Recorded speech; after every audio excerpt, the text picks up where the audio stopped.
Hi, this is David Dusek for Golfweek magazine. I'm joined today by Marty Jertson from Ping Golf. Marty, how you doing? Great. Good. So you've got a G30 driver in your hands. There's a couple of different variations off the G30 that I want you to explain to me, but tell me a little bit about the family as a whole and what you guys did with this club. Yeah, so the family in general, what we're really committed to help people get the best out of their game, their driving game, which is statistically the most important club in the bag is your driver. So we want to deliver that ultimate combination of distance, percent offline, or accuracy. Okay, so to do that, we have a really large club head, 460 cc's, that the center of gravities on all the models are low and deep, so we get really good perimeter weighting in the design. So we get a good balance of the mass in the face with the mass low back to get really high moment of inertia. So even on the smallest miss hit, you get good energy transfer, good accuracy. You're protecting ball speed in a big area by doing that, correct? Yeah, and on a driver, it's a really big deal. Yeah, gotcha.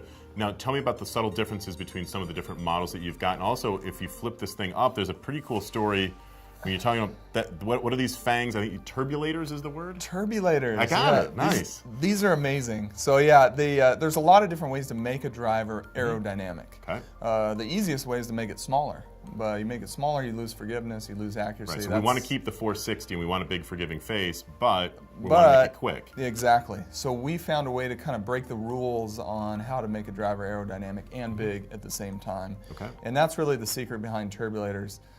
They look cool, they frame the ball nicely, but what they do from an airflow standpoint, they give the air as it goes over the crown. Normally, without them, you get a big wake. So that acts like a vacuum and slows the club down. Okay. So what the turbulators do, they influence the boundary layer and they energize the airflow as it goes over the crown. So you have a more aerodynamic, reduce the drag coefficient of the head. So it wants to slip through the air more efficiently on the downswing. Exactly. Gotcha. And tell me about the different versions. I see that you've got the LS Tech here. What's that about? So LS Tech stands for low spin technology. Okay, so the G30 driver family, we have 3 versions which can virtually fit every golfer out there. The regular version is high launching, medium low spin. The LS Tech has a center of gravity slightly more forward, so the force line intersects the face lower. So we're changing the gearing, the interaction that takes place when the ball is on the face, to give a higher launch angle to spin ratio. Without giving up too much forgiveness. Right. So those 2 models fit kind of your up and down spin. And then we have an SF Tech model, stands for straight fly technology, where the weighting's more to the heel. And that's really good if you fight a little more fade than you want. So a little bit more of a draw bias by the positioning of that weight. You got it. Gotcha. So now we have 3 different versions to give you the ultimate in the fitting experience. Gotcha. One of the interesting clubs that I sort of started to see a little bit as prototype on the PGA Tour ends up being the Glide Wedge. What can you tell me about the new Ping Glide wedges? Well, we took a really unique approach with the wedge, David, in that we first looked at how really good golfers use their wedge, and a lot of them choke up around the greens, and they control their trajectory. So we have a new grip that's longer, has a optimized kind of taper profile as well. We have a couple markings to help give you a little reminder of where to grip it. And what we've noticed is that if you give somebody a longer grip, they're going to choke down a little bit more often, and it's going to improve their short game. Gotcha. So at the same time, then the grooves are going to be something that are going to be. We saw the last version of the wedge had gorge grooves. Do we have that again in the Glide? Yeah. So we have the same groove geometry in the 47 through the 54-degree lofts. Okay. But we've updated and improved the groove design that's in the 56 through 60. Higher lofts, right? Yeah, because the physics are a little different in terms of you use those around the greens more. The club head speed is lessened, so you don't get as much compression of the ball on the face. Right. So to change the friction there, it's all about friction.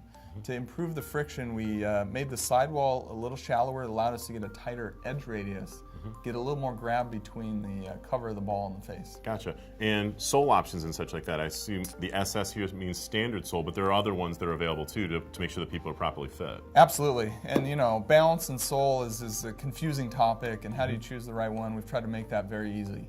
If you take shallower divots, you play on firm turf, the thin sole where the low point is closer to the face is going to help give you the right glide through the turf and the right ground reaction forces as it goes through the turf. Now, if you take big divots, you play in soft powdery sand, softer turf. The wide sole is going to give more surface area to help that club glide through the turf a little bit easier. Gotcha. And then the standard sole sort of fits in the middle. Is probably about versatility, I would imagine. Yeah, the standard sole is really if you play in a myriad of conditions. If you have any uncertainty on which ones you should be using, the standard sole gives a lot of versatility. You've got some other clubs over here as well. Really interesting stuff with the putters. What can you tell me? Now, this is Cadence. Yeah, and Cadence, the name itself speaks to the technology. Okay. So we've always anecdotally known that players who have a fast looking or fast tempo, they've generally putted better with lighter putters. Okay. Players with a more deliberate, slow backswing type of stroke, they've always gravitated towards heavier putters.